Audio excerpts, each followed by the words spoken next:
You know we be with it, we off in the hood like some wizards. Nobody ever gave us anything. Made something from nothing, just like magicians. Gotta relearn everything. Just to remember that I was forgetting. Just to remember that we had a vision. Did it all, don't know how I did it. Time to go star season to go and you know those crystal truths. Let them know we in here, yeah, we in the building. Star season to go and you know those crystal truths. Back up in the matrix, yeah, we know the vision. Star season to go and you know those crystal truths.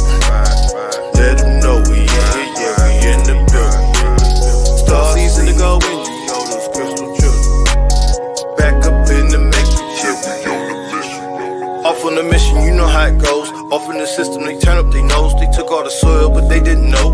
Through the concrete, you see the roads. Eyes ain't open, don't mean I ain't woke. Ain't got no cash, don't mean that I'm broke.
Welcome to episode 32, is it?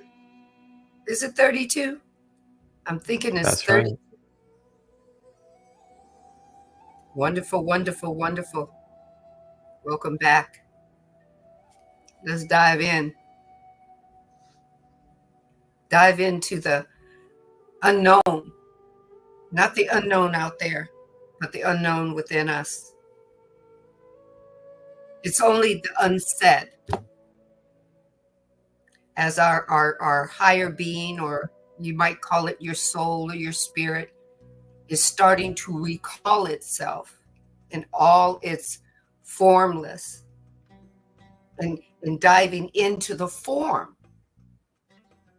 It signed on for this human experience. It said, I want to go and play. And the divine of all that is and is not said, come on, let's play. I'll go with you. So that statement that you have heard a lot of old, that you're born alone and you die alone, you're never alone.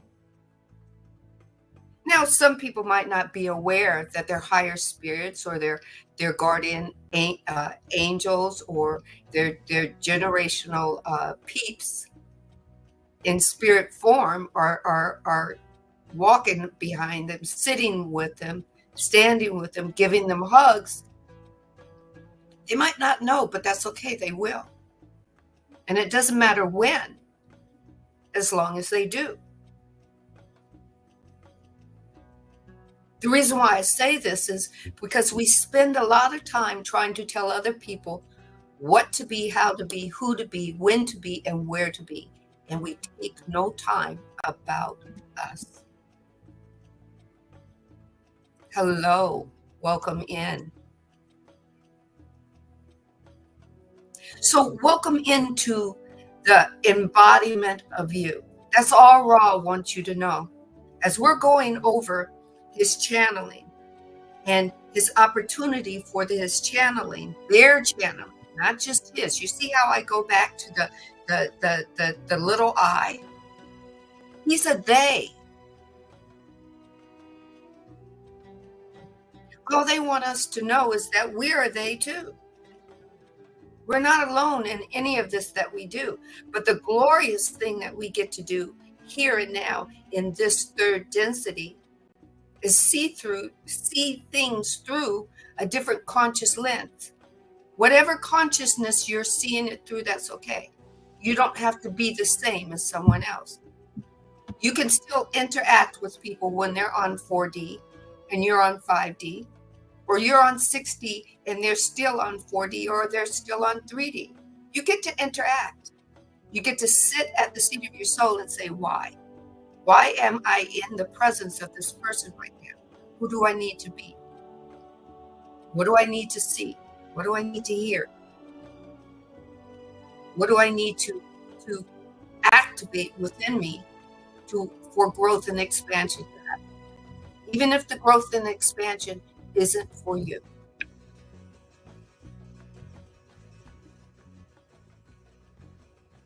Right? So are we ready to dive? I see people coming in from you coming into the YouTube and on our Instagrams. You're here to take a deep dive. Are you ready?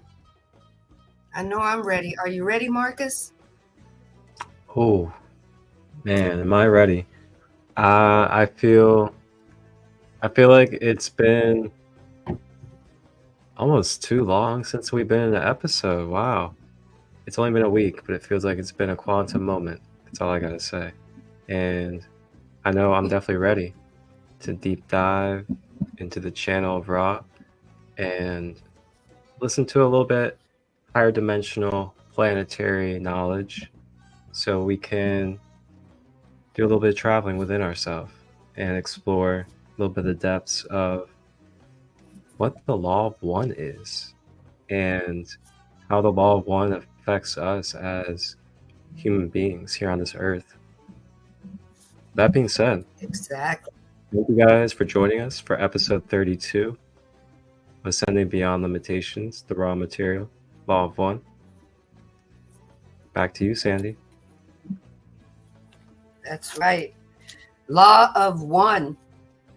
The one true creator that is all, and that is everything, and that is nothing all at the same time.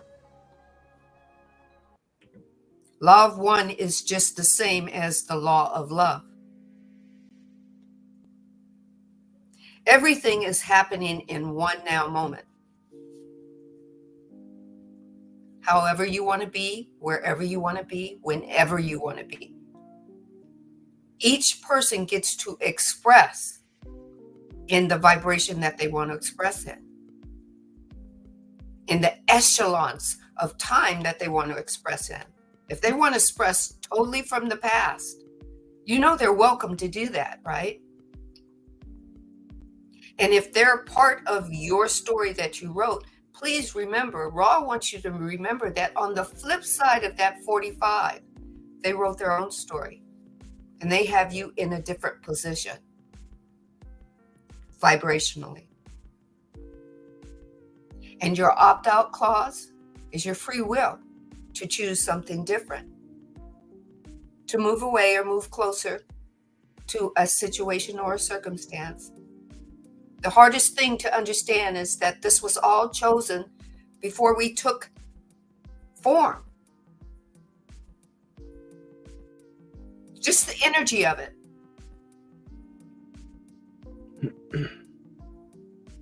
Just the energy. So as we start on what Ra calls session 42, which is in 1981, the questioner, or Ra, greets the questioner. I am Ra. I greet you in love and in light of the one infinite creator. We communicate now. They're not saying that they're separate from the creator. They are expressing the creator in, through, and as them. We greet you now.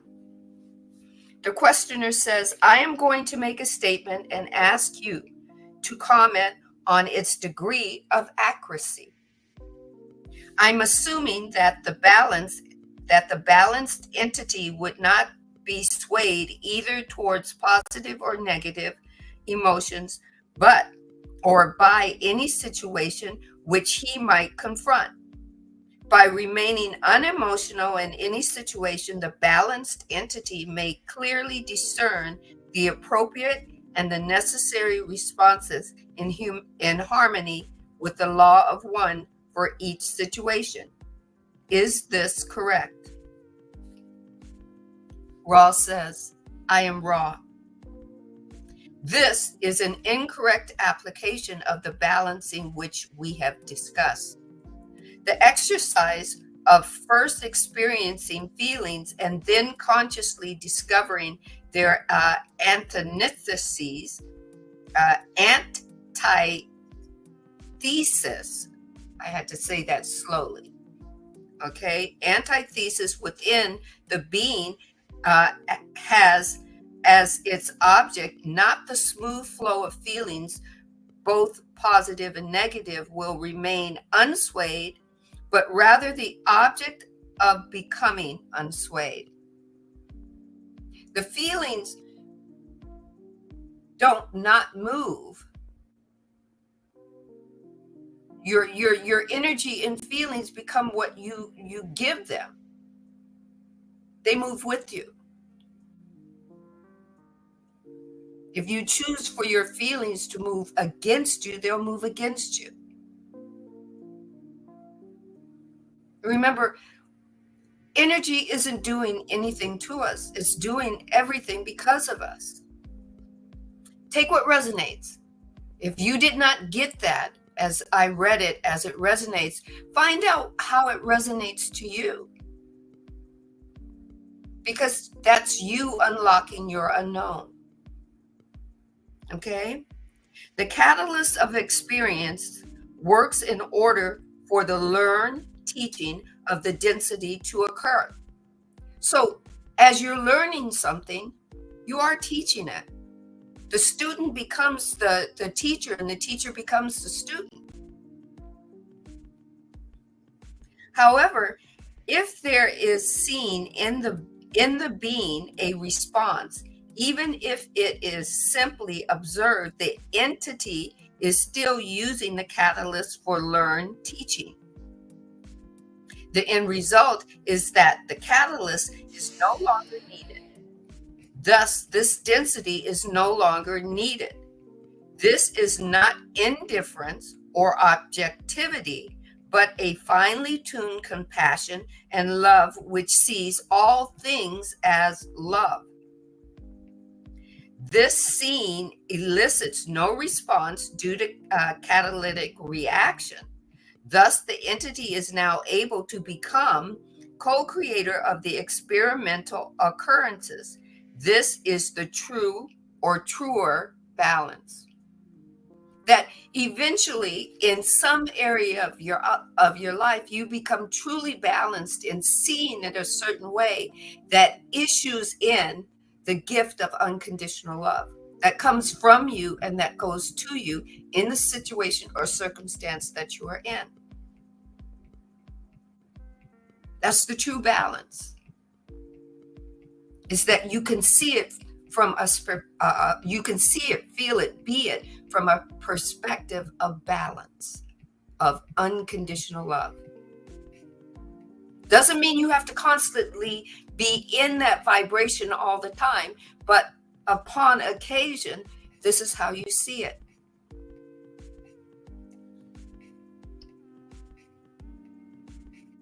Right?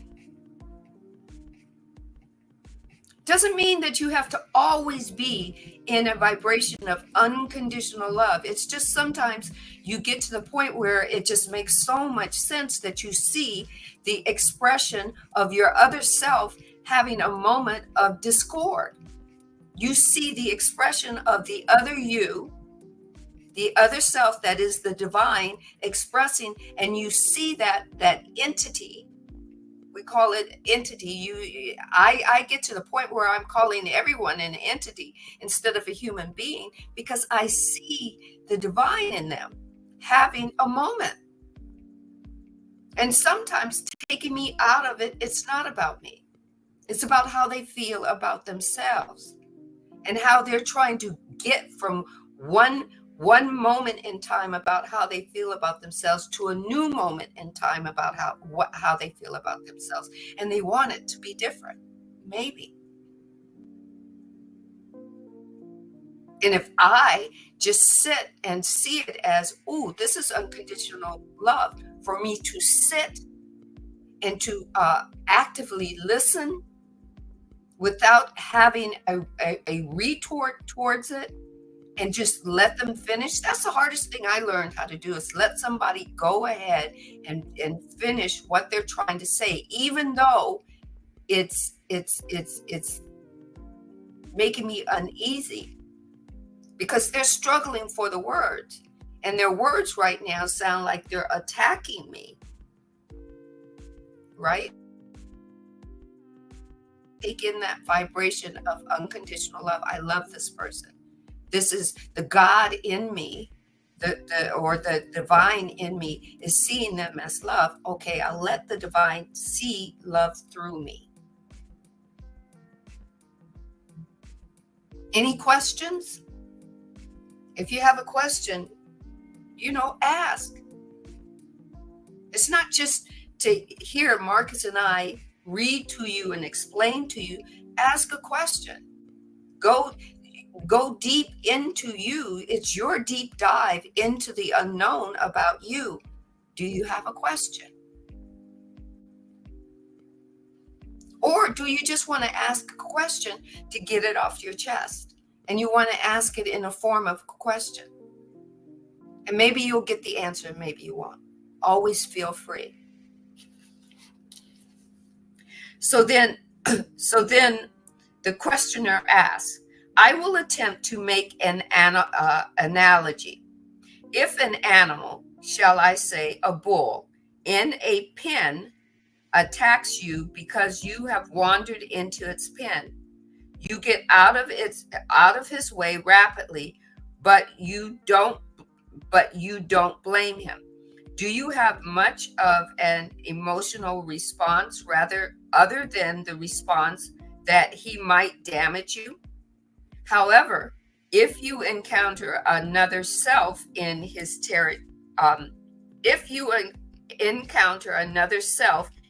territory and he attacks you, your response may be more than an emotional nature, creating physical bodily responses. Am I correct in assuming that when you respond to the animal and to the other self, is that of seeing both as creator and loving both and understanding their action in attacking you in the action of their free will, when you have balanced yourself correctly in this area? Is this correct? Ross says, let's wait till we finish what Ross says, because you probably go, hey, I want to protect myself on either extreme. It has nothing to do with you not protecting yourself. It's how you see the action being taken at that point. It doesn't have anything to do about you not standing your ground and protecting yourself, right? It's how you see it. Ross says, I am raw. This is basically correct. However, the balanced entity will see in the seeming attack of an other self the cause of this action, which are in most cases of a more complex nature than the cause of the attack of the second density bull, as was your example. Thus, this balanced entity would be open to many more opportunities for service to a third density or other self. Right? The questioner says, would a perfectly balanced entity feel any emotion response in being attacked by the other self? I am raw. This is correct. The response is love. The questioner says, in this illusion, how we now experience it is difficult to maintain this response, especially if the attack results in physical pain. But I assume that this response should be maintained even through physical pain or loss of life. Is this correct? Ross says, this is correct and further is of a major or principal importance in understanding, shall we say, the principle of balance. Balance is not indifference, but rather the observer not blinded by any feelings of separation, but rather fully imbued with love. You can defend yourself. Love is there. If someone's coming at you, it's not that you're not to defend yourself. If there's a moment for you to understand using love why this person has entitled itself to come at you for whatever the reason, if it's okay for you to get out the way, it's okay for you to put up your hands. You have to decide what you're going to do with love. It's okay for you to say, hey, I don't want to interact with this. So with unconditional love, I'm going to go the other way. Doesn't mean I fear you. It means I'm going to take a moment to try to understand this situation before I react to you. It's the same thing with the bull. If you've walked into its territory and it might be in defensive mode, maybe it's not feeling good. Maybe it can't tell you that it doesn't feel good. And maybe, so many maybes. Then if you can see that it's in attack mode, even your unconditional love is not going to stop you from getting gored, but your unconditional love is going to respect its place, and you're going to move out its way. And your unconditional love might help you move from a reaction of shooting it or shooting at it or doing something to harm it. Maybe you move out of its way, get out of its pen, and then try to figure out what's wrong. Do you see what unconditional love can do? There's infinite possibilities of using unconditional love for your other selves. Other selves doesn't mean that they're mimicking you. It's another version of the divine you expressing as another part of the divine. Back to you, Marcus. Labradorite. Raw rising codes. Third eye chakra. Third eye chakra affirmation.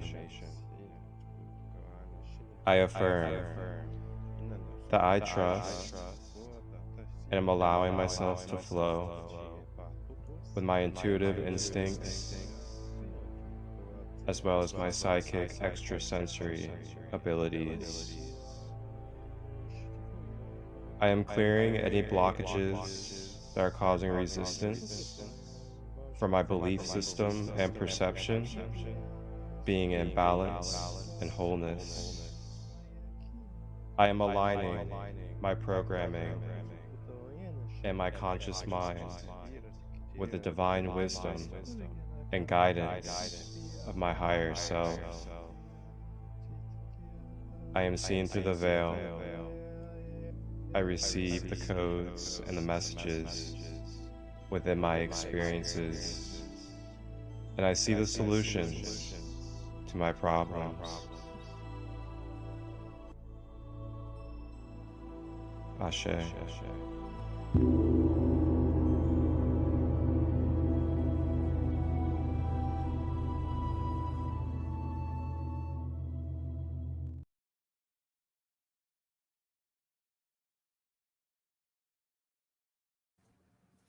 Ooh, wow. Shay. That turned out nice. Yeah, I'm gonna start playing some stuff in between. That's gonna be a great compliment. Wow. Hmm. But Yeah. wow. As far as this reading so far, you know,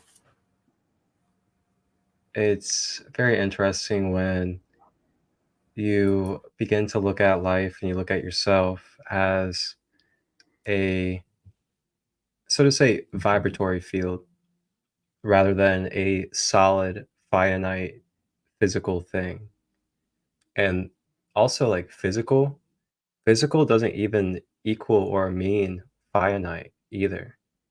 And I know oftentimes in our brains or in our perception, we can kind of like think of physical as like a finite thing, but physical is always changing and it's always subject to change. And that change can be, slow compared to fast. It can be fast compared to slow. And, an example is like maybe like an old dresser. You have a dresser and, it seems like it's going to be that same exact solid dresser forever, right? But really, what's going on is as time continues, it's vibrationally altering in the slightest micro ways. And that's why over time, you'll notice like things will start to deteriorate, things will begin to rust, things will begin to break down due to that vibration. So then also, if you go into the Hermetics, the Kabbalion teachings, it talks about how everything has a rise and then everything has a fall. Everything has a life and then everything has a death. And it's just all continuous cycle. So that right there also is another reminder of how everything is continuous transformation of energy. Transformation of energy to different forms, different bodies, different states of awareness. And go even deeper into it, the law of correspondence. There's multidimensional parallel planes existing all at once. And we mentally, through our vibrational mental consciousness, are able to download and experience the time and space quantumly. And these are things that are now being studied by science in the mainstream. Just recently, maybe I'll just pull this up if I can. Just recently, scientists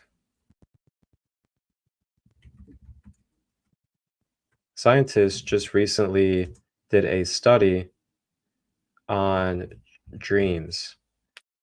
And the study that they did on dreams was they were trying to see if people, if they can talk to each other in their dreams consciously.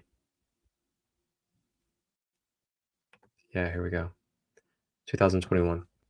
So they have this device. It's kind of like a helmet, so to say, and they put it on both participants, and then they go to sleep, and they have this like routine and practice that they go through before they go to sleep to help them get into the dream state. So then what they do is they set an intention, and when they go into that dream state with the helmets on, they're able to connect through the helmets in like a neurological and mental way while they're sleeping. And then they're able to send messages and communicate with each other directly in their dreams in a conscious and intentional way. So when I saw that, it made me really think about how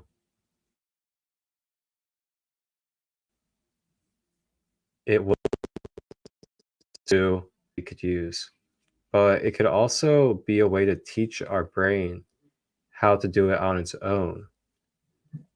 So, through things like this, and with the way that our brains are able to capture and memorize experiences, we can basically download the programming or the technique of how to do it through that. It'd be like a training program almost, if we were, thinking in that type of way. And that's pretty powerful. That's pretty cool. If you're able to just practice and sharpen that by utilizing that device, and then after a while you stop using it because you'll learn how to do it on your own from it. And then you're able to consciously and intentionally go into the astral, go into the dream state, and be able to send messages and communicate with others. I mean, that'd be interesting. Like that would be such a game changer on the scope of our reality and the things that we would be able to assimilate and manifest into the physical through that type of consciousness in the astral. That would be that'd be intriguing.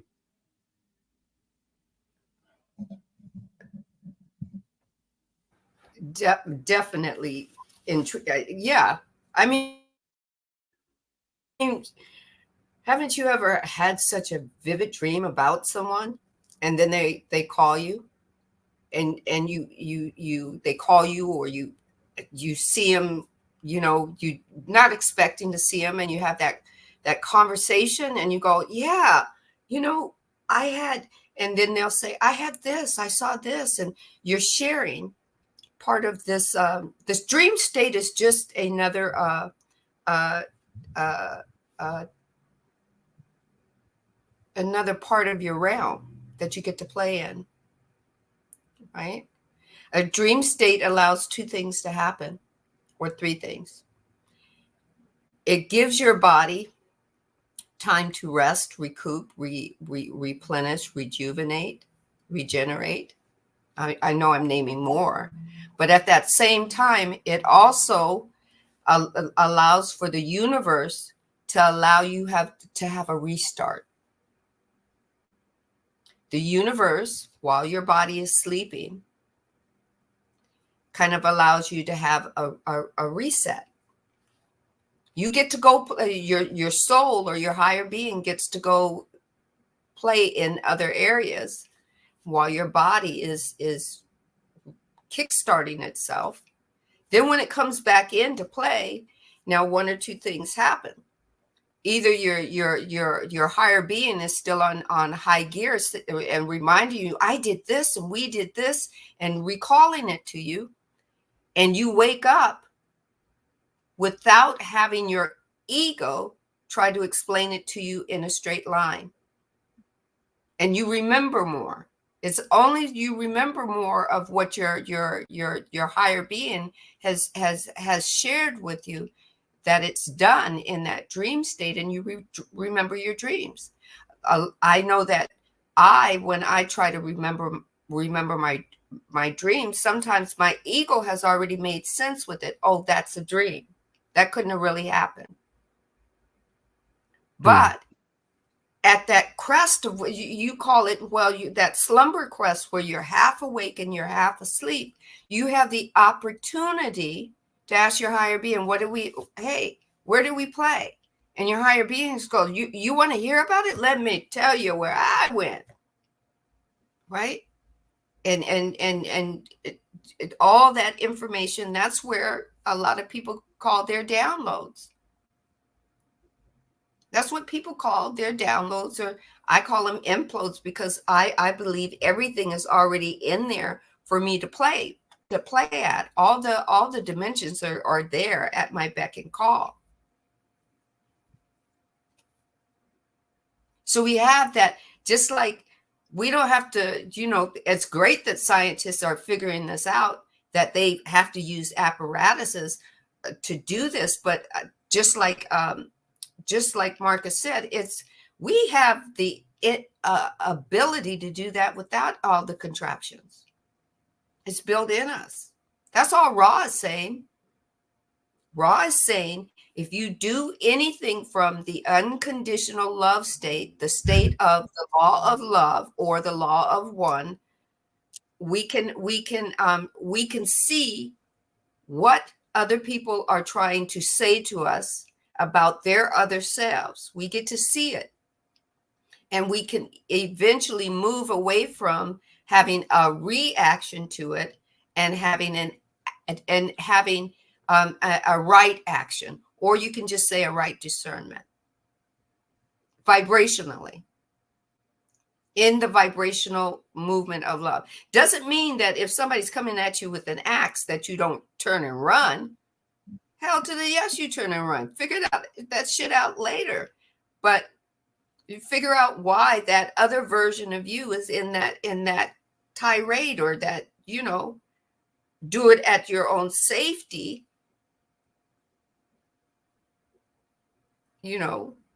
Ra isn't telling you to die unnecessarily. Ra is saying, using unconditional love, just like, okay, perfect example. Jesus, right?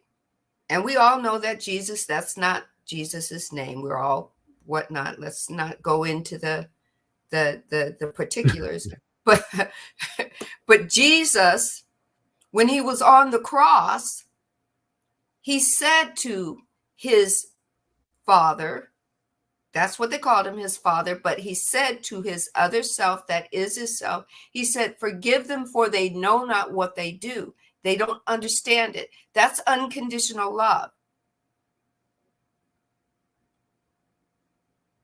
That's all he did, was unconditional love. He was on the cross, he was dying, he was bleeding, but he said, I'm not going to hold this against them. So don't you hold it against them. He was being the I and the I in the everything that is nothing, and saying they don't understand what they're doing. They don't get it yet. What's done is done. I still love them. I'm quite sure that there are other deeper meanings that vibrationally are there, that maybe even the Hermetic principles explain a little bit. We can ask Marcus to explain it from that part of it, because everybody's going to see it a different way. This is why we have all these different ways and all these different books to show us what the law of one is, to show us what the law of unconditional love really is, how it's operate. It is operating. We don't have to operate it. We just step into the flow of it. But it is always operating. And when we step into the flow of it, you can feel the vibration of it when you start to see other people as not your enemy, but just as a other self that is the divine expressing itself in a certain way right now. Doesn't have to be happy, doesn't have to be sad. That's what makes them feel whatever they're feeling. But that's how you get to decide whether you're going to be reactionary, or whether you're going to sit down and or at least try, if you're in a certain situation where you can step back and discern and decide what the right action is for you to take.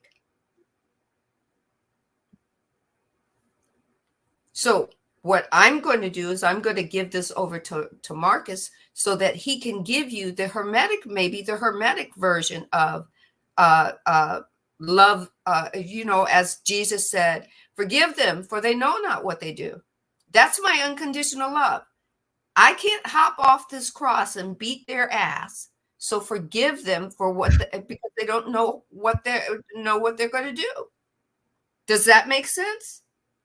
I don't know. Is it something that vibrates for you right now at this minute? I don't know. Ask a question. Ask us a question. That was funny. I'm just saying.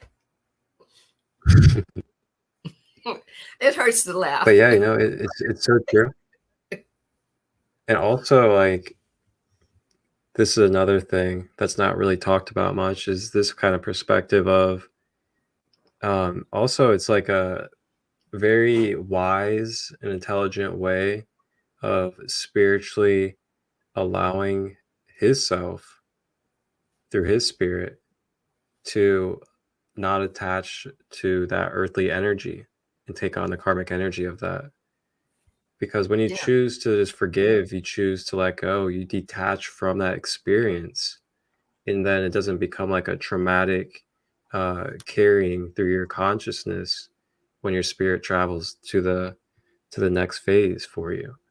I don't know, that just came through, and that's definitely like a Buddhist type of teaching right there, Tibetan, ancient, even like Taoist type of teaching.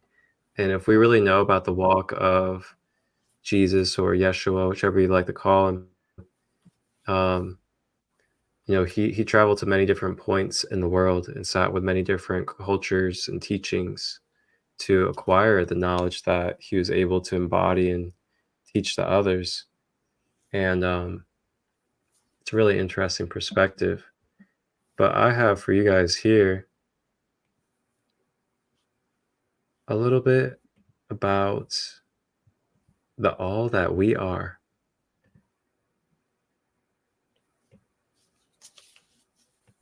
Have you ever wondered about the true nature of the universe? Ever thought about your place within it and how your thoughts might be more influential than you've ever imagined? What if I told you that the power to shape your reality might actually lie within your mind? Welcome back to Conscious Power, where we dive into the inner workings of the mind in an effort to unlock its full potential. In this video, we're going to dive deep into ancient knowledge and wisdom of the Kybalion. Our journey today will explore chapters 3 through 5 of the Kybalion in an effort to unpack the concept of the all is mind. Our exploration of this captivating concept may revolutionize your understanding of the universe, your place within it, and the incredible power of your own mind. Buckle up, because this is going to be an enlightening journey. Before we journey through the chapters, it's crucial that we lay down some groundwork. So let's unpack this colossal idea of mentalism. Now, don't let the term intimidate you. Mentalism is a principle at the heart of the Kybalion, and it's a profound concept that I think you'll find pretty mind-blowing. Here's the thing. The Kybalion tells us that the universe, that's every star in the sky, every grain of sand on the beach, every thought that you think, is, in essence, mental. It exists within the mind of what the text refers to as the all. Now, imagine this. All around us is a grand symphony, a concert of cosmic proportions, with each note, each melody, each crescendo composed by the mind of the universe. Every sunrise and sunset, every laughter and tear, every dream and fear, they're all integral parts of this symphony. And here's the beautiful part, the part that really gives you a sense of awe. You and I were not just audience members in this cosmic concert. We're part of the orchestra. Each of our thoughts, our emotions, our actions are like individual notes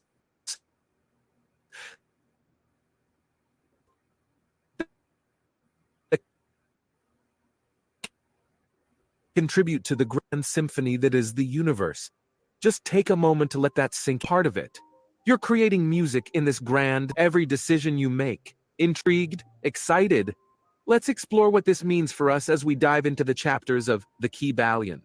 All right, now we're getting to the meat of things. The Kybalion. Chapter 3 of the Kybalion unveils a captivating concept called mental transmutation.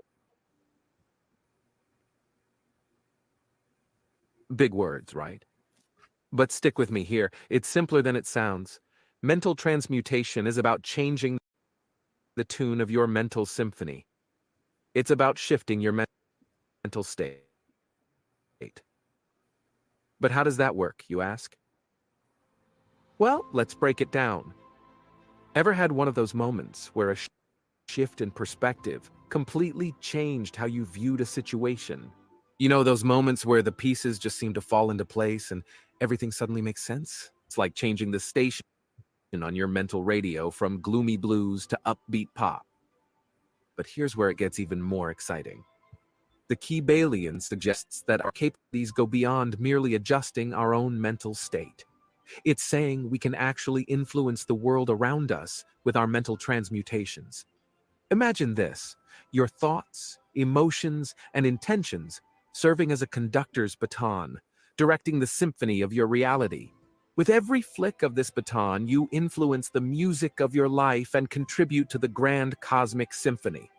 Pretty mind-boggling, isn't it? Now let that sink in. Ponder on it. How do you feel knowing that your mental state can shape not just your reality, but ripple out and contribute to the universe?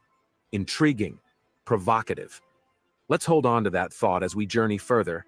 Now, are you ready to dive deeper? Chapter 4 takes us on an introspective journey where we encounter a profound concept: the all.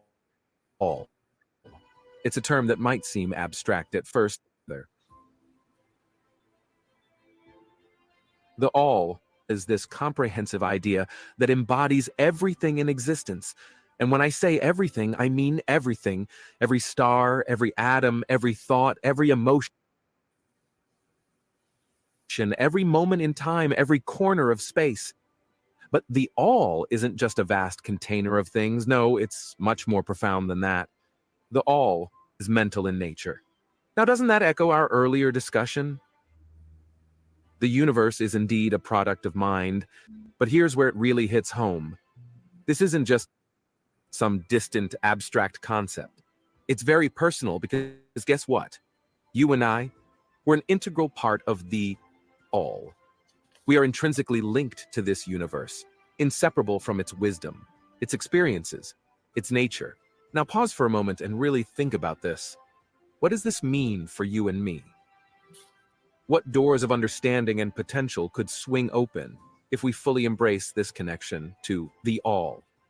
How might this shape the way we think, feel, and act? Quite a thought, isn't it?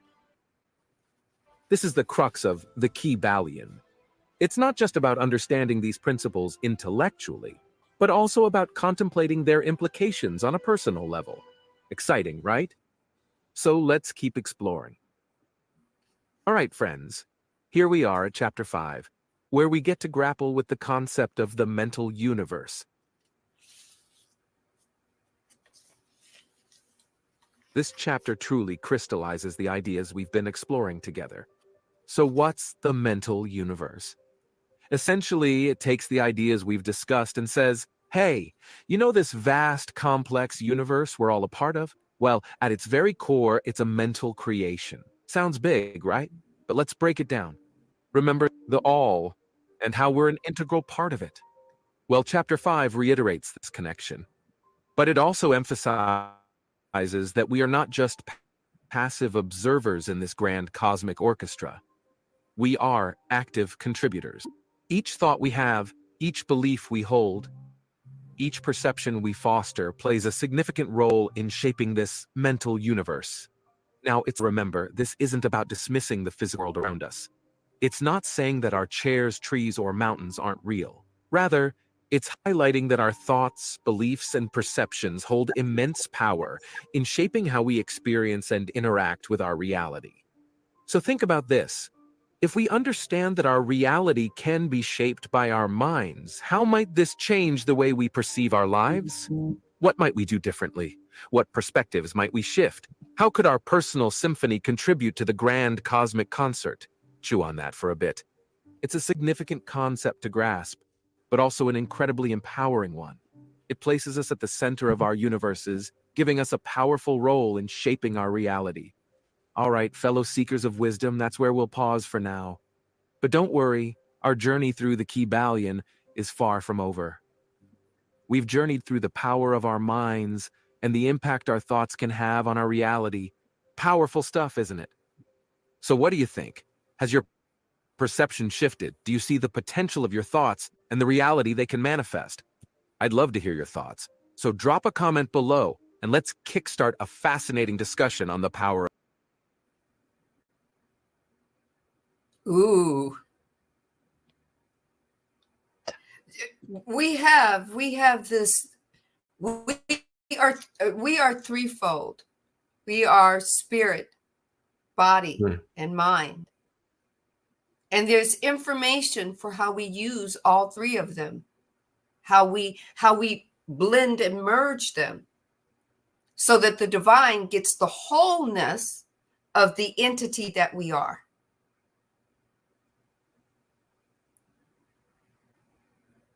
It's not telling us that because everything is a mental thing, that we don't deserve to use it. We don't deserve to play in that playground. It's saying that because we are human beings and we are always the ones asking the questions, why, who, why are we really here? The divine has to give us answers, and the divine comes through books, and it comes through audio books, and it comes through documentaries, and it comes through people having implodes and downloads and explodes and getting excited about it, and having very different avenues to meet us where we're at. Even in my younger years, in order to know God, I grew up in a Baptist background. That's my introduction to that there's more than just me.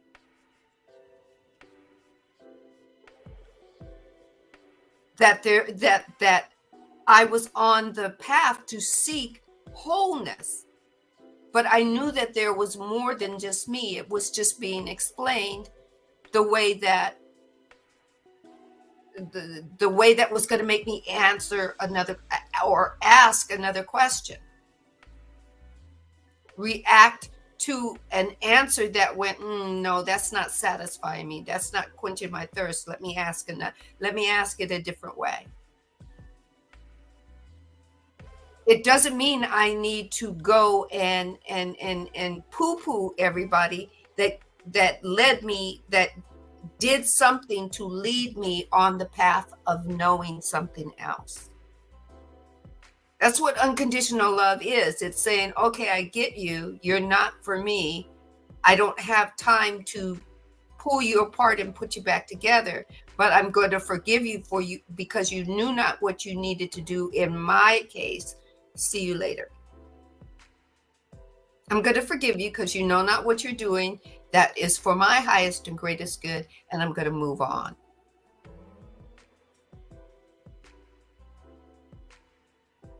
And you get to think about it. You get to ponder it. You get to take it and think of it this way.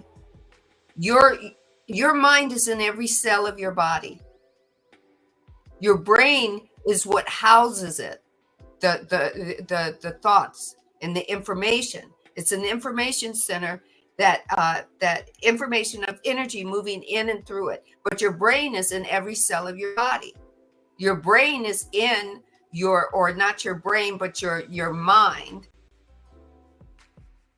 is in your toe when you stub your toe, because it sends messages up to your brain that you stubbed your toe. Your brain sends back, well, say ow,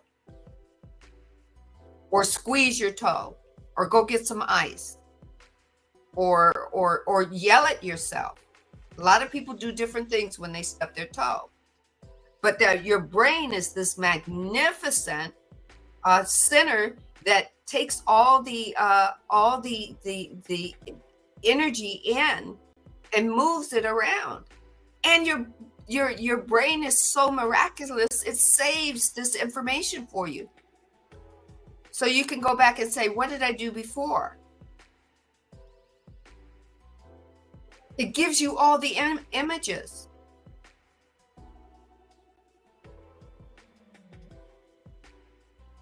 And all Ra is saying is, that's not wrong. We gave it to you for a reason. So that you could, the law of one is the law of unconditional love. For the divine loved itself so much, that it wanted to have a physical encounter of itself. She mentioned stub your toe, and my husband literally just did that a few minutes ago. I'm telling you. Oh, Lordy, Lordy, Lordy. And when he stubbed it, did he either yell or he went? Those are reactions that you get to have. Not a negative, not a positive, just a reaction that you're having about living life.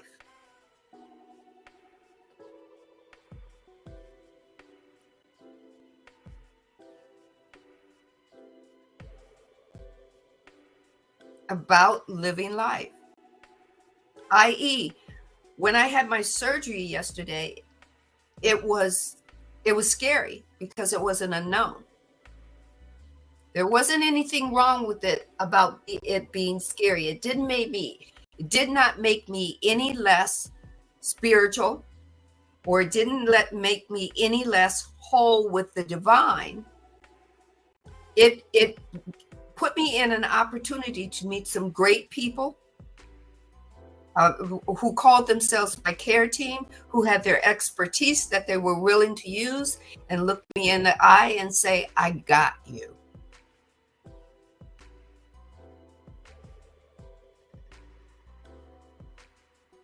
And it was all right, because they made me laugh. They helped me help. They didn't make me do anything. They helped me to see laughter, things that I could laugh about, things that I could feel strong and it wasn't all about the medicine. It was about me expressing my spirituality and the vibrations that I wanted to feel, see, and be while I was there. And I got to allow that vibration of me seeing unconditional love from my other selves, that were the anesthesiologist, that was the head nurse, that was the pre-op nurse, that was the surgeon. I got to see them in my other selves with the skills and the gifts and the talents that they had.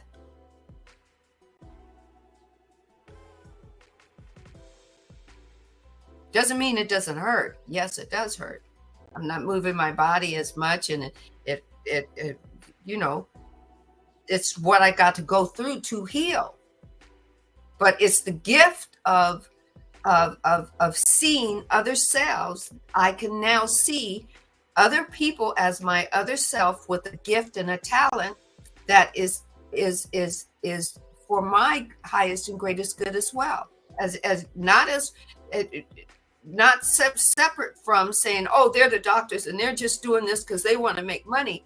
No, if I saw it that way, I wouldn't be healing, because I'd be sitting in judgment. Judgment doesn't heal. Not to say I'm not telling you not to judge. Ra is just saying that these gifts that we are given, this vibration that we're given, this information that we are given, it's not given to you to scare you. It's given to you so that you can have a discernment about where you want to go from there with it. How you want to grow and expand. And if you want to grow and expand, the divine is saying your wish is my command. Let's grow and expand. But if you don't want to grow and expand, if you want everything to be exactly the way it is for forever and not change, then resist it. That which you resist will persist, but you don't have to change. Hello. Right? Welcome in, those who are coming in. So the next thing Roz says, the questioner says, in the last session, you made the statement that, and he's saying what Roz said, we that is Ra spend much time / space in the fifth density, balancing the intense compassion that we had gained in the fourth density. Could you expand on this concept with respect to the material you just discussed? So I'll try. The divine wants me to break it down. He says that Ra said, we that call ourselves Ra spent much time and time space in the fifth density, balancing the intense compassion that we had gained in the fourth density. Could you explain? That's what the questioner is asking. Ra says, I am Ra. The fourth density, as we have said, abounds in compassion. This compassion is folly when seen through the eyes of wisdom. It is the salvation of third density. It is the salvation of third density, but creates a mismatch in the ultimate balance of the entity. Thus, as a social memory complex of fourth density had the tendency towards compassion, even to martyrdom in aid of other selves. When the fifth density harvest was achieved, we found that in this vibratory level, flaws could be seen in the efficiency of such unrevealed or unrelived compassion. We spent much time and space in contemplation of those ways of the Creator that imbued love with wisdom. Right? And remember, in book 1, Ra is a fourth density complex.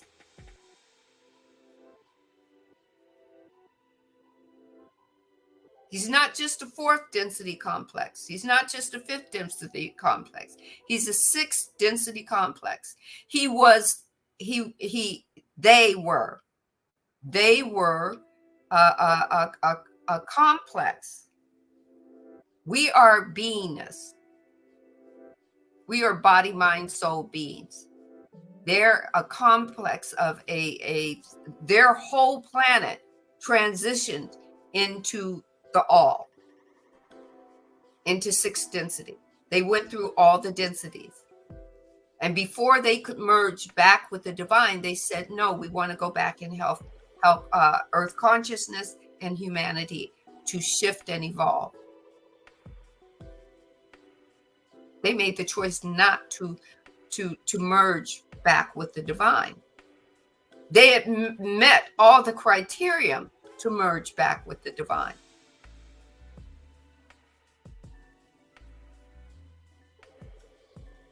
That's why they're channeling now, because they choose not to lay foot, so to speak, on Earth consciousness or with humanity. They chose to do it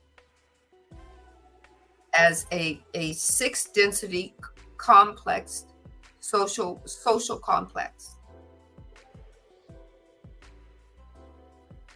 Maybe hard to understand right now, but the divine is being all things all at once. It's in other galaxies as well, merging with itself there.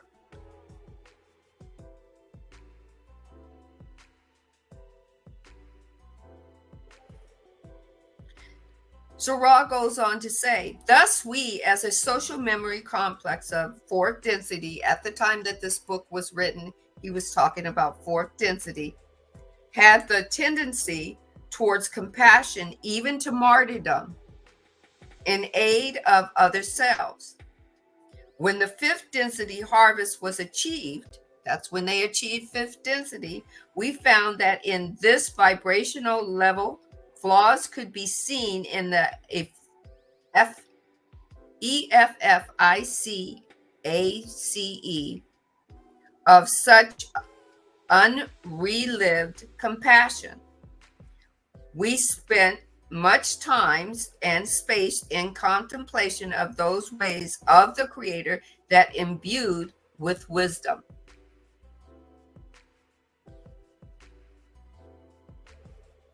The questioner asks, I would like to try to make an analogy of third density of this concept.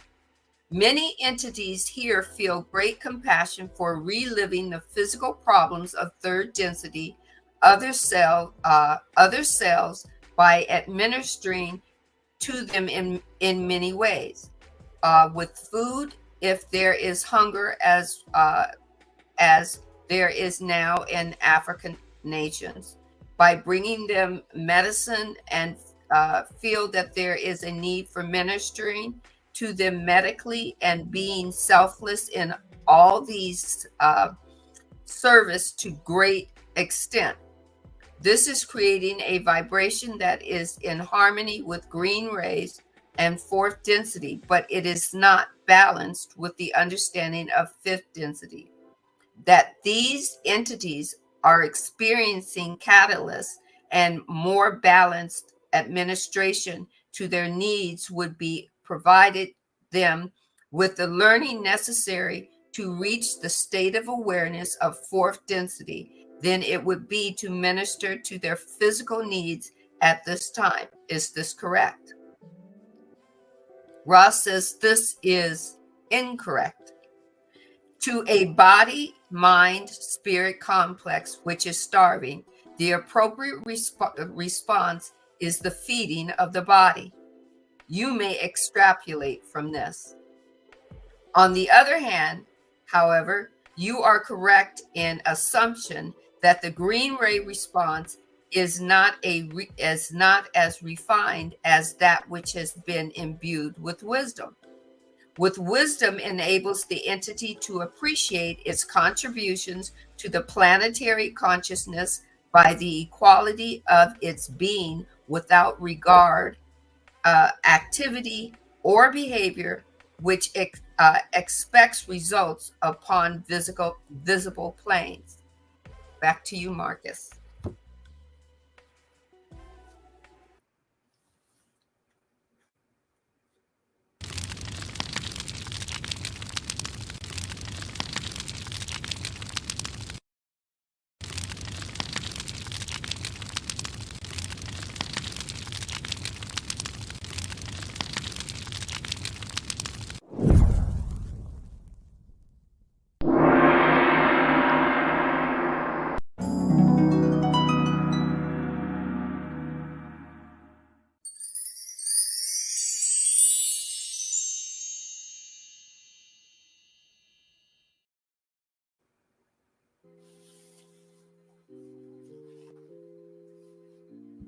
Ooh-wee. Violet flame break. Violet flame break. So I've been called to come front and center and show 2 chakras for us.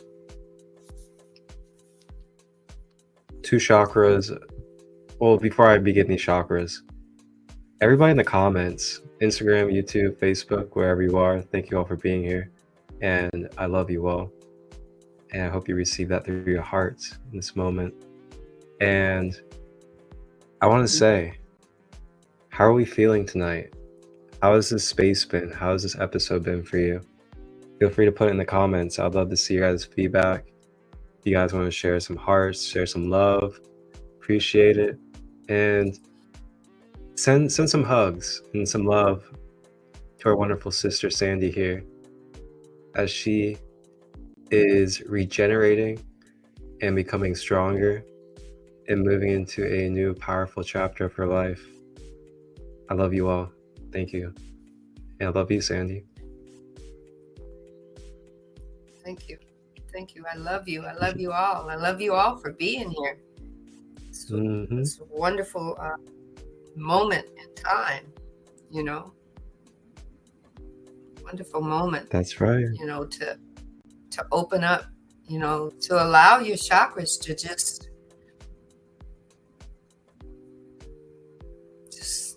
vibrate, right? Look at the love. You got the love in the comments. Fifi, Lulu, Casey on my side. She said, I feel like I'm sitting with you two right now, and I'm grateful to see Sandra shining. Love you both. Casey. Thank you, Uh, Casey. My heart is so swelled right now. Yeah. Ooh. So, new chapters and new horizons, I'm telling you. It's even in the stars and in the signs for all of us. And I was going to show you guys 2 chakras. And this first chakra, these are going to relate with, I wouldn't say the brain exactly. I mean, it relates to the brain, of course, but it relates to the mind. And this first chakra that I'm going to be covering here, this one goes over the subconscious mind. And that be the causal chakra. So the causal chakra, for everybody out there, let me go ahead and make this a little bit bigger for all of you too. There we go. So the causal chakra, it is located in the back of the head, kind of like the top, middle-ish of the back of the head. And the traits for this energy center or chakra. So just to break down a chakra real quick for anybody out there that could be kind of new to what a chakra is. A chakra is a wheel of light or a wheel of energy or a energy center. And we have multiple energy centers throughout our human body. And some of these smaller energy centers are known as our meridian points throughout the body. So that's what an energy center is. These energy centers are also basically gateways or bridges for our emotions, our mental consciousness, astral and beyond, to be able to be experienced through our physical avatar. It's a whole entire multi-dimensional complex of a being that we have, and that would be for another time to go in depth with. Or you guys can always check it out on my good old series that I always reference, like Body Awareness 101 on the YouTube channel. But the traits here for the causal, this energy center, and what it connects to mentally, emotionally, and then comes into our physical reality is the connection to our higher light codes with the crown chakra. So the crown chakra is at the top of the head, and then the causal is like that connecting point for the crown to be able to receive through the soul star. The soul star is above the crown. And then you have the stellar gateway above the soul star. The soul star is the chakra of our Akashic records. It is our ability to tap into our timelines and our soul retrieval, shamanic realms, the other side, things of that nature. So it's a whole entire order. There's an order to our being, and there's a balance to it as well. But also with the chakra, it resonates at 426 hertz if you're a sound healer or you like sound healing. And then it is resonant with the color of white. And you can also say a little bit of rainbow as well. So it is also where we are the observer and we observe the bigger picture. So, you know, it's so funny, the terminology that we use unconsciously, but on purpose in this human society. So like, you think about it, you know, we say, you know what, I'm going to take a step back. You know, I want to be the observer. I'm going to take a step back. Where's the chakra located? The causal chakra. Located in the back of the head. And then we have a cliche that we say in human society when we're stepping in to be the observer. And that is, I'm going to go ahead and take a step back. I'm going to take a step back and become the observer. And yeah, we're taking a step back mentally into our causal chakra and being the observer. So I don't know, it's very interesting, the things that we say unconsciously, but in a subliminal way. So it's also a chakra or a portal to the angelic realm. So this is where you can access your angelic guides or angelic energy. And it's also where you access what they call peaceful or angelic bliss. So that's that bliss feeling that you feel when it's more of an uplifting, higher dimensional energy rather than a bliss of, say you just ate a food and you really like that food and it's giving you bliss from like your stomach, your second brain, your gut area. That's a different kind of bliss than like a bliss that's sweeping all through your whole entire body and there's really like nothing that you ingested or ate or anything that's causing that bliss. That bliss is like pure spiritual bliss. That's the kind of bliss that you receive through having a active and balanced causal chakra. So then when we tie this into the raw channelings tonight, it is the subconscious programming center. So with it being that location, it is the subconscious.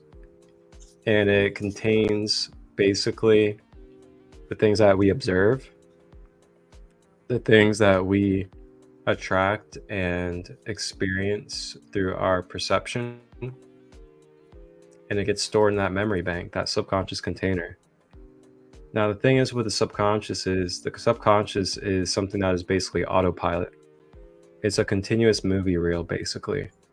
And depending upon what programmings you have in that subconscious container, those programmings are continuously playing on that movie reel in the subconscious.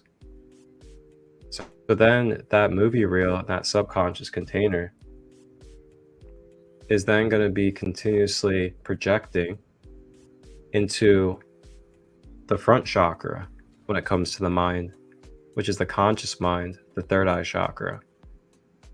And then through that projection from the causal to the front at the third eye chakra, we then perceive through our cognitive functioning the reality that we are experiencing. This is why the third eye chakra is known as the manifesting center, or the center of our perception or reality.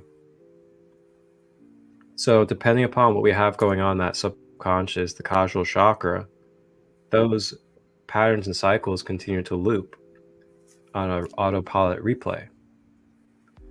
And depending upon what it is that's going on in there, say if it's a trauma or it's a severe attachment or it's a memory that has caused us to not be able to trust, then that is going to be replaying into your current reality through your subconscious.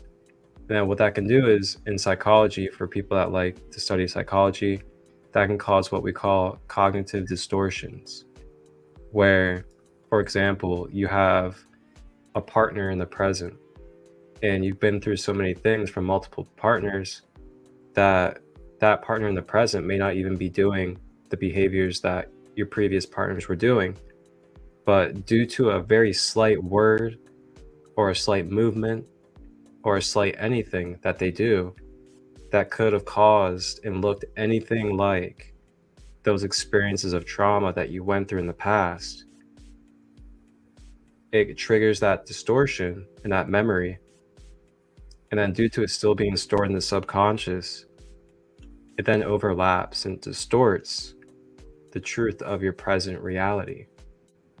So there's many cases of this that go on throughout our human lives, and there's many psychological and other studies regarding this type of stuff when it comes to the subconscious and our cognitive distortions.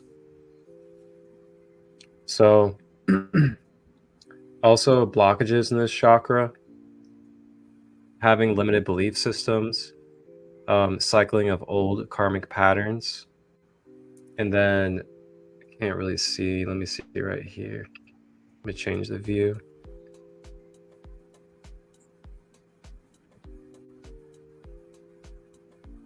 Whoa. He got bigger, That's guys. not it. There we go. There we go. And then, yeah, and the last one is attracting toxic cycles of experiences. Oh, and self-grief. So the old attraction of cycles, that kind of ties in with what we were just talking about. If that is still vibratory in our mentalism, in the subconscious mind, then it's bound to manifest into our cognitive and perception. So what we do is we do what we call subconscious reprogramming. And there's a few really awesome people out there that you can watch on YouTube and Gaia and other places, like Bruce Lipton, Dr. Joe Dispenza, and many more. And they talk about subconscious reprogramming. And then self-grief. So this isn't talking about like the organic and healthy version of grief. This is talking about self-grief, where you just are holding on to victimhood mentality. You cannot find yourself to be able to, be present and let go of the things of the past, and to be able to embrace and feel unconditional love in your life. That would be an example of what self-grief would be like. So I just wanted to share that. And then just real brief, I'll cover the third eye.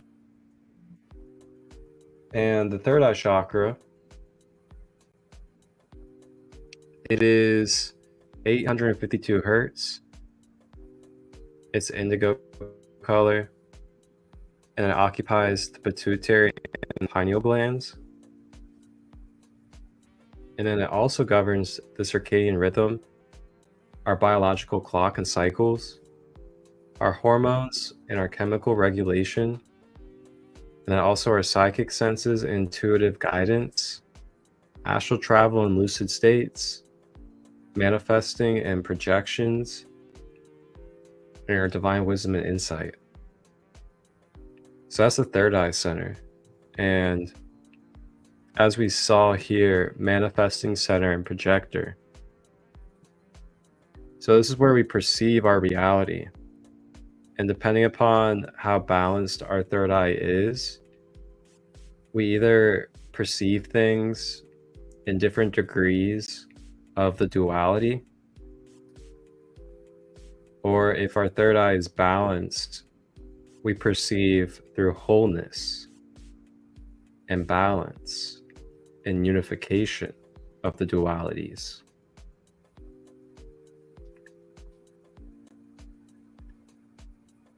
So blocks in the third eye, insomnia, nightmares, confusion on life path, mind control, hard time seeing the bigger picture or solutions, cognitive distortions, limited or degrading thoughts.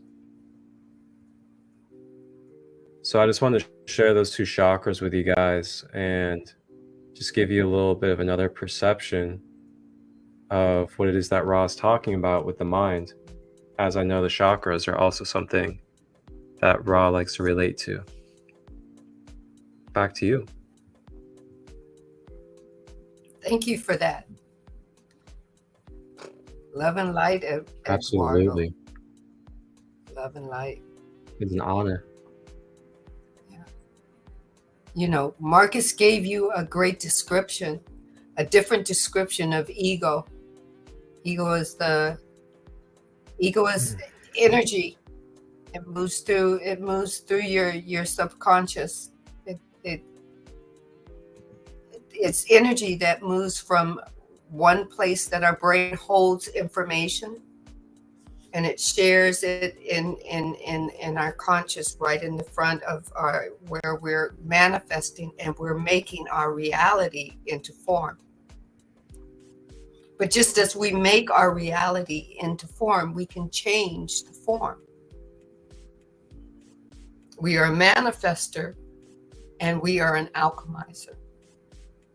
We can change it. We can take energy and we can change it.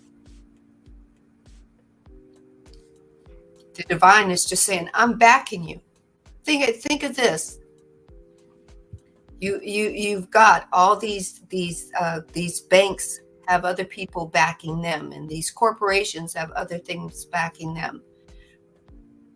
But we have the divine that's moving in, through, and as us, backing us. So every time we say, I want to create this, the divine says, your wish is my command. Let's do it. I'm here with you.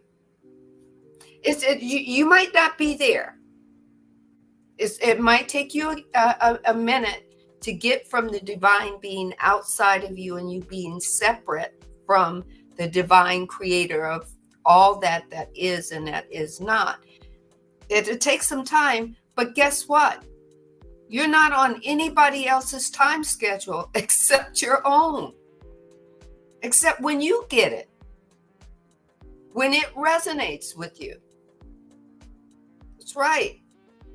Take the watch off your arm. Stop looking at the time clock on your phone. Your phone can do so many things. It don't have to keep track of you. You can press Spotify on your phone and listen to some music. You can listen to the octaves. Listen to this, right? This is what I wrote from part of the Law of One when I was listening to it on YouTube. The 7 densities of consciousness. It's part of the Law of One series. It says, I wrote octaves equal the universe. Densities equal the entanglement of life within certain vibrational ranges. Everything begins with the organic, authentic experience. You are the organic, authentic experience. You get to experience the octaves of life.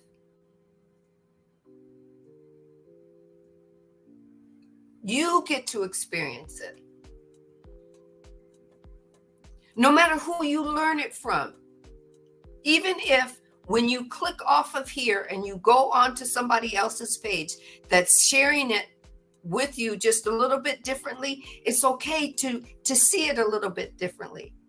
Because you get to tap in to the unknown of you and find out what tickles your fancy. What gives you goosebumps. So the fancy is so tickled that you're creating. That's all Ra is saying.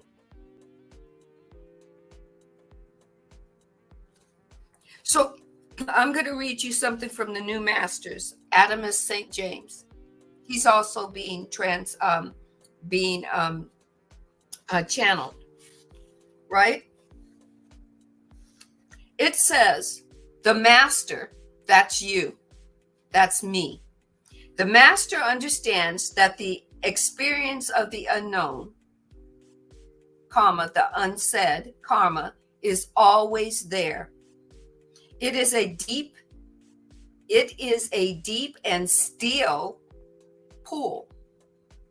It is calm. It is quiet. It doesn't carry the attributes that you would typically associate with any human behavior or human identity.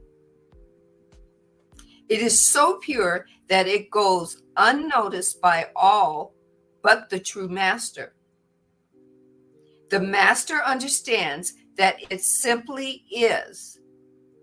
The master understands that experiencing it means simply allowing it into their reality, participating with it, no exceptions.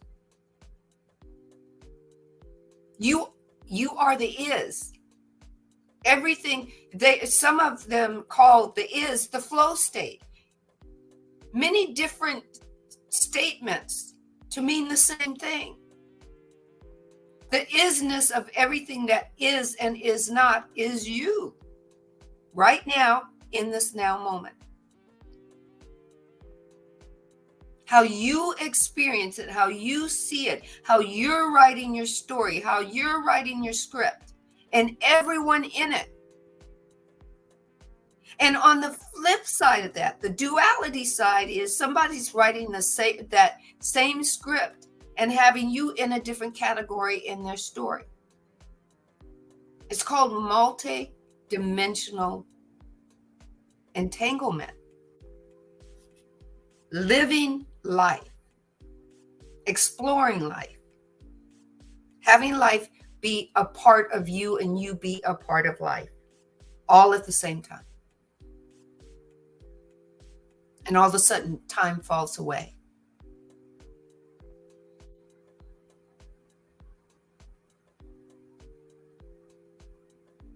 Right? Then it says, sometimes humans want to measure energies and experiences. They want to try to define themselves in certain ways. But the master allows themselves to experience the unknown deep within them without needing to define it. And then it just says, take a breath now. Allow yourself to experience what cannot be said. Sometimes there's no need to say anything. Just be. Sometimes when you want to manifest, sometimes you don't even have to think it, just be. Notice I got a hole in my, did you see how I was just being and I just felt the hole, and there's a hole there.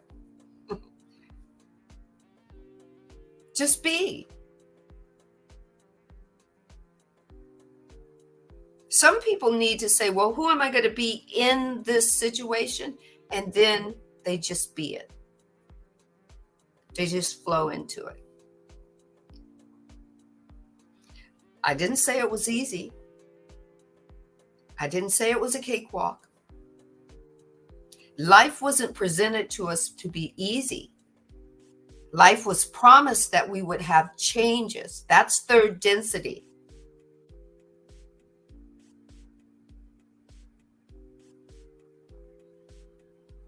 Karma is third density. As soon as you start moving into fourth density, fifth density, sixth density, karma doesn't exist there. And fourth and fifth and sixth density does not mean that you have to die, guys. It just means that you move into another consciousness. That's what shifting is all about. That's what evolution is all about. You start to see this world differently. I can't say if it's going to make sense to you or not, but you start seeing it differently than you used to see it. You start interacting differently with it than you used to interact. The fourth density consciousness we found out from Ra, that's love. That's where we start to really acknowledge love. What unconditional love is really about. We start seeing it, feeling it, being it.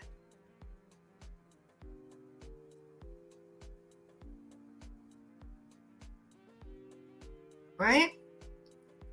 So the questioner asks, what is the difference in terms of energy center activations between a person who represses emotional responses to emotionally charged situations and the person who is balanced and therefore truly unswayed by emotionally charged situations?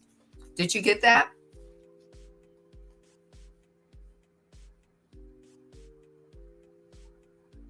I am Ra. This query contains an incorrect assumption. The truly balanced entity, no situation would be emotionally charged. Is he saying that that's the incorrect assumption? With this understood, we may say the following. The repression of emotions depolarizes the entity insofar as it then chooses not to use the catalytic action of space-time present in a spontaneous manner, thus dimming the energy center. Did you get that? You're supposed to have emotion. You may not have, you shouldn't react. You should have an emotion and have your discernible moments move through the flow. Definitely you need to feel. You were given feelings. You were given all these attributes to assess the realities that you're making. You can only do those through your feelings and your emotions. That's the divine wanted to feel that, wanted to see that. It wanted to move through that. Get this. You can bypass it. That's a free will choice. Okay. Then Ross says, there is, however, some polarization towards positive if the cause of this repression is considered for other selves. If you do unto others as you assume that they're going or intend for them to do to you, then it's balance. You're allowing them to have feelings and emotions about as just like you're having feelings and emotions about the same responses. That's balance. Take what resonates, leave what doesn't. If you didn't feel that's what Ra was saying, it's okay. Whatever you feel Ra was saying, then flow with it. It cannot be wrong or right. It's just how the divine is speaking to you now. Right? Then Ra goes on to say, the entity which has worked long enough with the catalyst to be able to feel the catalyst, but not find it necessarily to express reaction, is not yet balanced, but suffers no depolarization due to the transparency of its experimental continuum. Thus, the gradual increase in the ability to observe one's reaction and to know the self will bring the self ever closer to true balance. You got to feel the shit you got to feel. You got to feel it. You got to discern it. You got to decide where it flows through you for your highest and greatest good. If it's for your highest and greatest good, and if it's not, then you have to decide what you want to do with it as the alchemist that you are.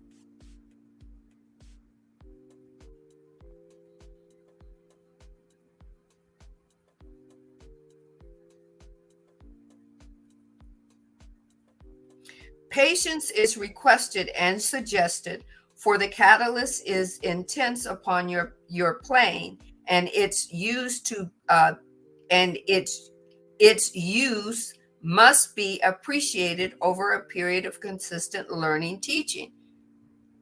We're here on Earth School for learning and for teaching. The teacher is teaching and the student is learning till such time that the teacher begins to be the student and the student begins to be the teacher. Take what resonates, leave what doesn't. That's the pendulum swinging all the way forward and then swinging all the way back and then starting at a point. Usually the point is you, and it swings out again. Take what resonates, leave what doesn't. Hi, Kiki.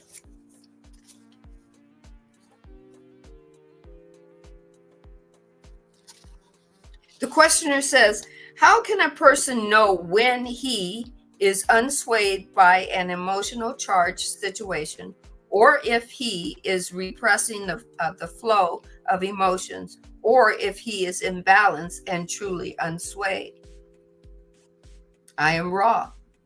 We have spoken to this point. Therefore, we shall briefly iterate that to the balanced entity, no situation has an emotional charge, but is simply a situation like any other in which the entity may or may not observe an opportunity to be of service. The closer an entity comes to the attitude, I need to slow down a bit.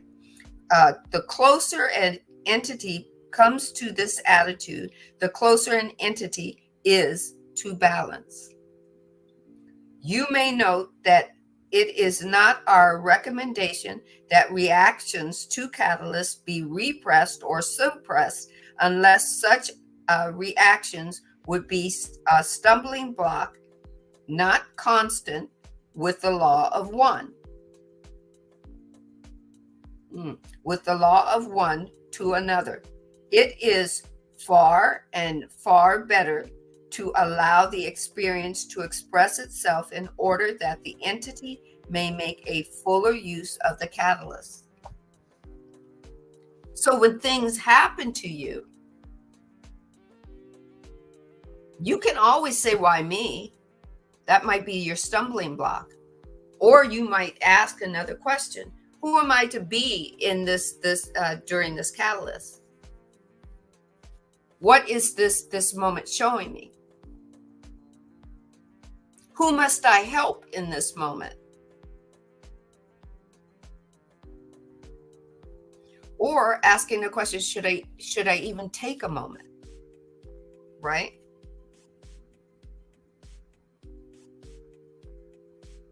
What moment is needed? But get this, you can always ask, why me? Be ready for the answer.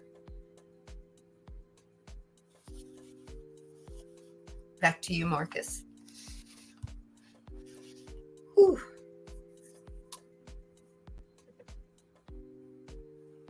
Whew.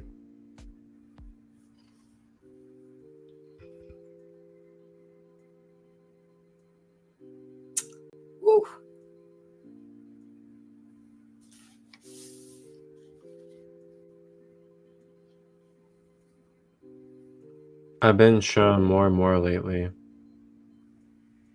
that I have the opportunity to choose for myself how I want to view my life and what I want to put my trust in. And it's really interesting to see, through that observer space,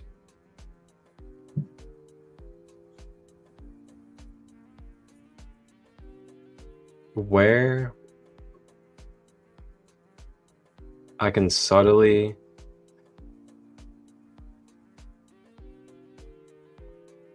integrate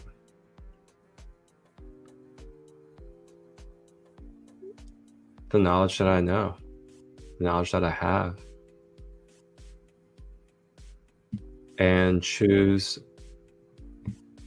not to take recommendations or choose to take what is the normal at my own free will. And the reason why I bring that up is just like, with the medical system, with taking care of my father at home, recovering from a brain hemorrhage 5 months ago. And it's really shown me this. It's a prime example of it.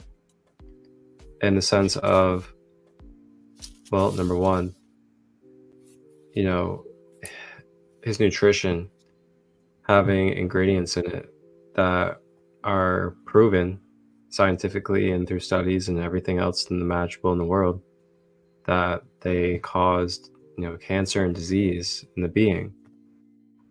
And my dad was getting like severe mucus buildup from it, inflammation as well. And, I really just like I saw what it was doing, and then on top of that, it was also causing clogging issues for him in his tube feed. So it's a good example of just like, yeah, it was challenging for sure to experience the clogging continuously, him having to go to the ER to get it unclogged, and just seeing the mucus build up and everything else.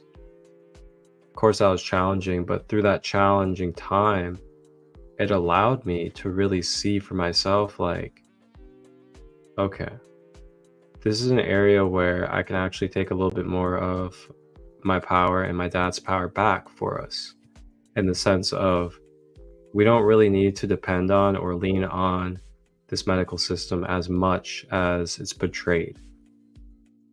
Now, yes, they can give us advice if they want, they can give recommendations, but they're not the end all be all when it comes to the health of ourself. And just remembering, like, we have that free will choice to be able to use the knowledge and the wisdom that we have. And if we know that there's a holistic or a alternative, quote unquote, practice, herbal remedy, or anything that does provide the care and the treatment that we truly need, you know, you have that free will to remember that knowledge and to utilize it, even if you are in a medical condition. And it's been really beautiful and really great to be able to take that power back just a little bit in that way, with giving my dad plant-based and whole nutrition instead of stuff that's causing mucus and inflammation and other things in his body during his recovery process.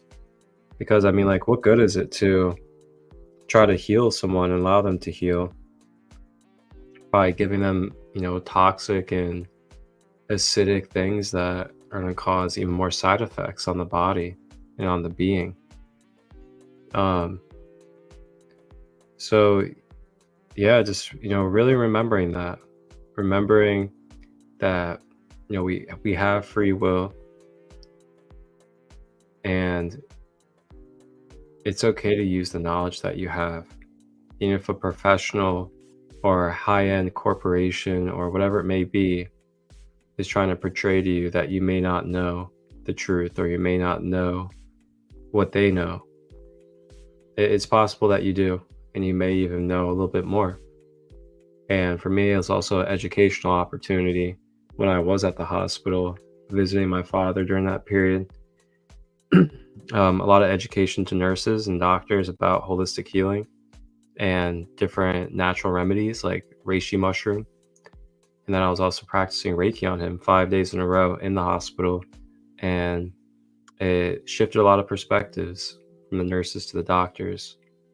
And again, last thing I'm going to say, because we are going on about 2 hours now, and it's about midnight.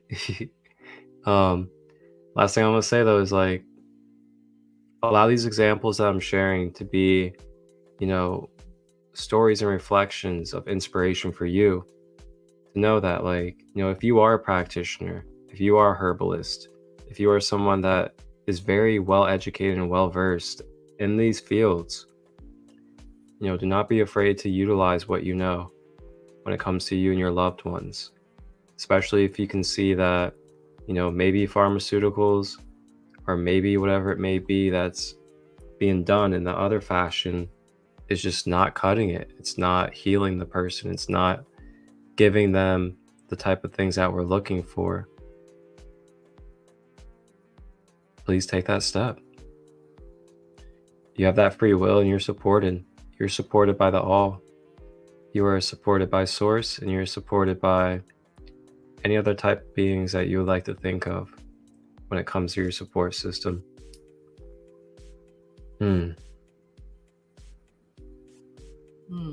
Yes. Your oneness, your wholeness, your divine.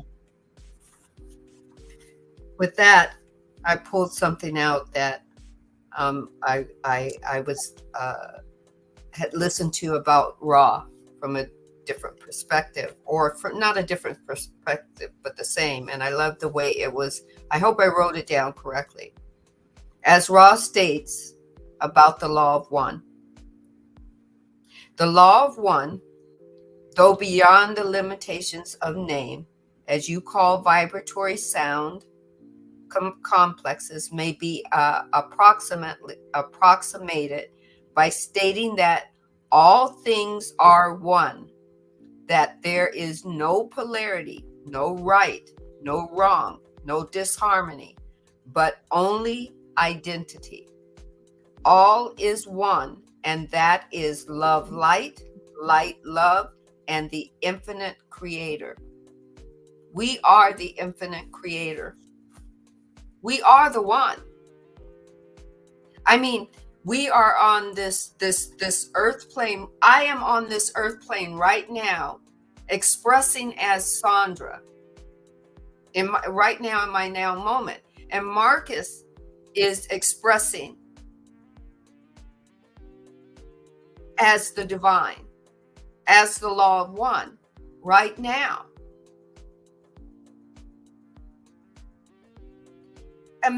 Imagine, could you just imagine yourself being this great ball of everything and nothing all at the same time, expressing all 8 billion people on this planet, or more than 8 billion people by now. Can you imagine? Could you just sit back and just close your eyes and imagine being the divine, seeing, feeling, touching, being all of us all at once? Expressing all of us all at once. No good, no bad. No right, no wrong. Now, in this earthly realm, yeah, we do have a right and wrong, because in third density, those are our GPSs, how we get to what we want to create. And what I want to create as my story might not be my next door neighbor's way that they want to create. Doesn't make them any less part of me as wholeness. It just makes them expressive of themselves. And I might not like the way, they painted their house. But if I don't make it my intention to constantly focus on them, I can have my own story without ever looking at their house.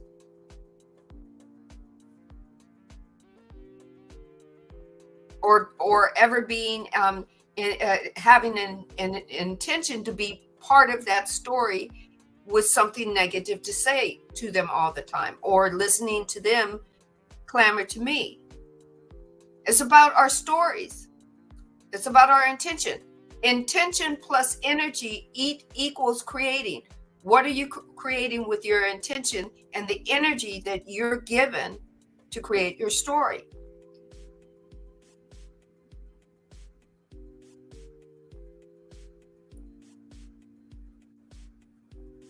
Are you really loving your neighbor? Love thy neighbor. Unconditionally, saying that's their story over there. I love them because they are a part of me, of that same stardust that the divine created with me. They're that stardust as well, but they're doing them over there. They're part of my other self expressing. Now, it doesn't mean that you let them shit on you, but through your feelings and your emotions about what they're doing, you know whether to, like, hey, is it time to move neighborhoods? Do you know what I mean? You have all these determinate factors that you get to utilize. And sometimes you don't even have to take a foot forward. The moment you start thinking that you want to be someplace else for your highest and greatest good, things start happening for you and doors start opening up for you. You just have to decide if you're going to step through that door, or if you're going to spend a whole lot of time fighting with Joe Blow next door trying to make them do what you want them to do. Or if you're going to, see the, go, okay, I love you over there. You're that other version of me. You do you. I'm going to step to the store and it's time to sell my house.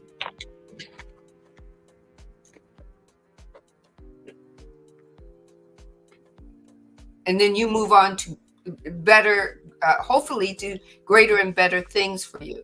It's not that we avoid the catalyst or the activators that activate change in our life. We look at it, we see it, we feel it, we experience it, and then we say, hey, where's this going to take me now?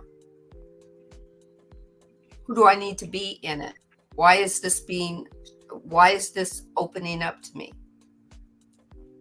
Or even the best question, why does this shit keep coming back around to me? Well, that means if it keeps showing up, it might keep showing up as a different person or as a slightly different situation, but you can notice that it keeps showing up. Then that means you have to sit down with it. Wait a minute, I changed that. You don't have to do a damn thing.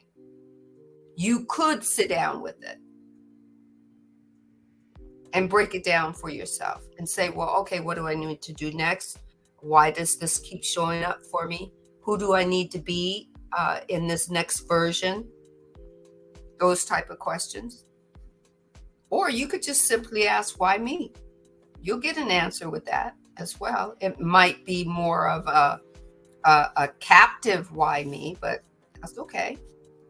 You got to start somewhere. That's all the law of one is. It's giving you choices. Out of an infinite array of choices, you get the choices.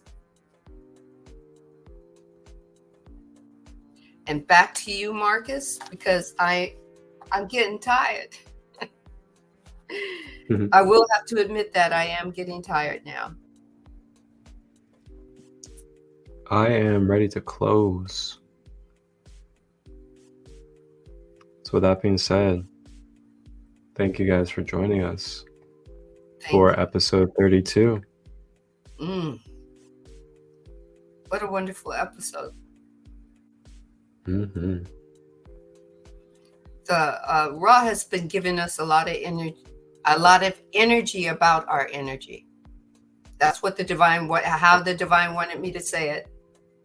So I'm going to say it. A lot of energy about our energy.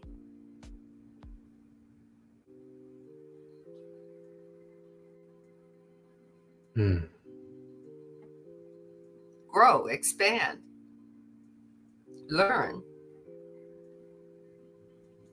That's what we're meant to be here to do, is shift and expand. Shift, expand, and evolve.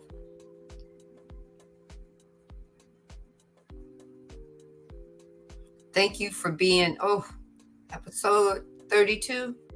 All righty. Come on back for episode 33. Wednesday night, 7 o'clock Pacific Standard Time, 10 Eastern Standard Time. We'll be right here. You come on in. Drop in and do some sifting and assorting through the unknown of you.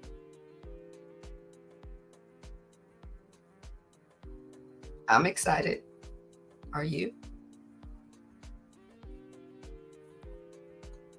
Peace. Episode 33. What a special number that will be. Maybe we'll have a little something for you guys. Maybe like a meditation or a little light language activation meditation. Because 33 is a very beautiful number, that's for sure. But until then, you guys will have to tap in and see. Wholeness and balanced love. Have a blessed night or a blessed day. One love. One love.